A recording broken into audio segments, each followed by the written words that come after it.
Hey there, you're listening to the Girls Talking Life podcast, and I'm your host, Johanna. If you're like me, you love time with friends. I always leave feeling encouraged, inspired to try something different, or I've learned something new. So why not continue to grow even when we can't be with our girlfriends? We're not made to do life on our own. So in each episode of this show, I'll bring you a girl and her story to give you refreshing ideas to stir your soul. Let's walk this road together. Are you ready to talk life? Hi friend, you are listening to week 5 of the Summer of Friendship series. Last week, Sarah talked about barriers to belonging. I hope after listening, you were able to name a few things getting in the way of connection for you and make a plan to remove the barrier.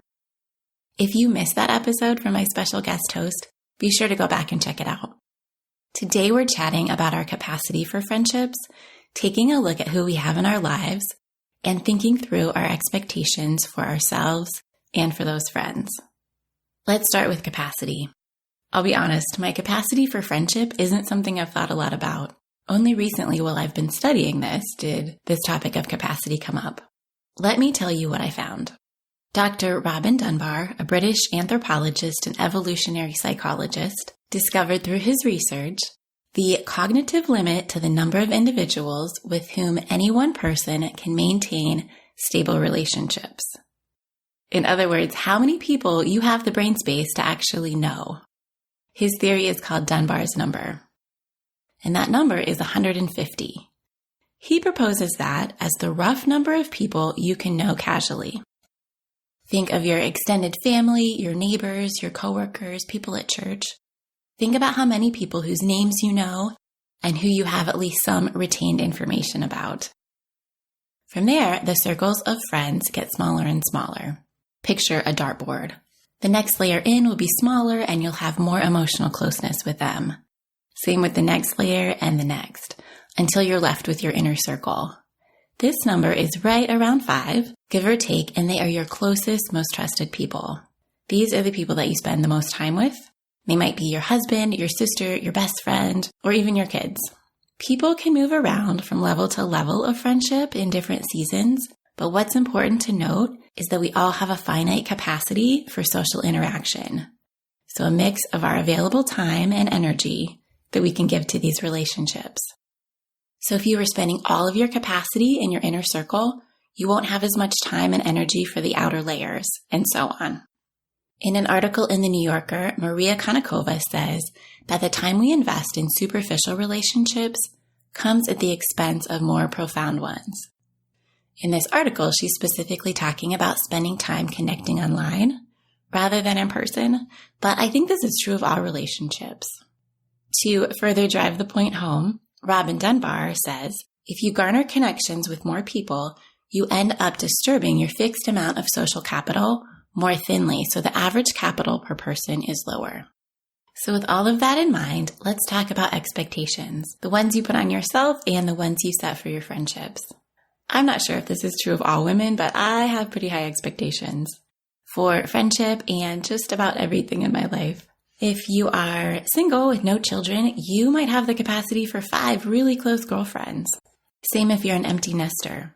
If you are married, if you have children that still live at home, they are likely taking up spots in your inner circle, and your ability to have a handful of super close friends just might not be possible. 1 or 2, yes, but not lots. I have a preteen and a teen right now. Both of them are girls, and they take up a lot of my emotional energy. Thinking through these things for yourself and with your friends in mind will help you set more realistic expectations if you've been hard on yourself for not having enough time for friends or for when your friends aren't making time for you.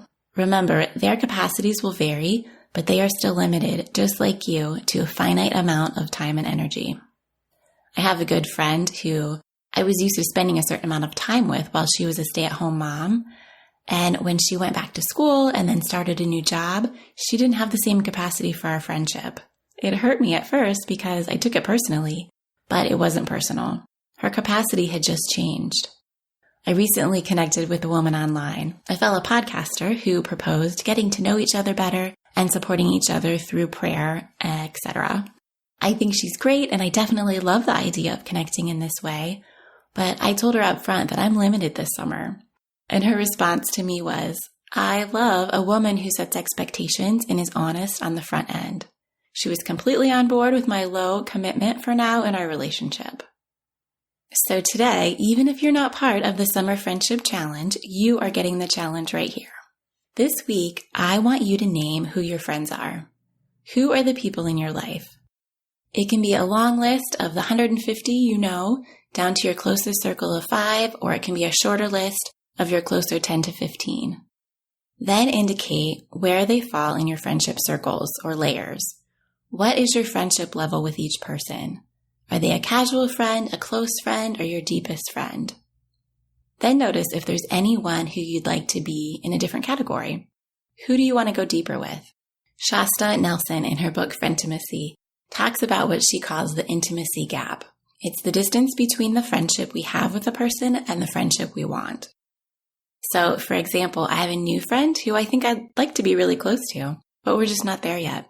I have another friend who used to be really close, but our seasons have changed and we've drifted to more casual friends, but I'd really like it to be the way it used to be.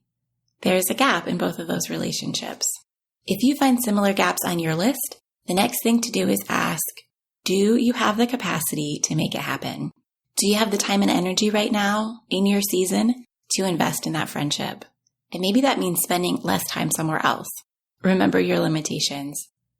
Also, think about the other person in their current season. Do you think they have the capacity to deepen the friendship? Lastly, I encourage you to pray over your list. Ask God to show you where you're spending your time and if that's in line with His will. Ask for guidance on these friendships and for God to illuminate anyone who might be craving deeper connection. Ask for Him to help you set expectations for yourself and for your friendships that are healthy and honoring to Him. Okay, that's it for today. I hope this has given you a place to start considering your current friendships and the expectations you might have for yourself or the women in your life. And if anyone on your list is someone you want to go deeper with, well, tune in next week for that conversation. Until then, remember, you have a finite capacity for social interaction, and it does matter where you spend that time and energy. Don't be hard on yourself if your friendships aren't where you want them to be, especially if you're in a demanding season, and invite God into this examination of your friendships.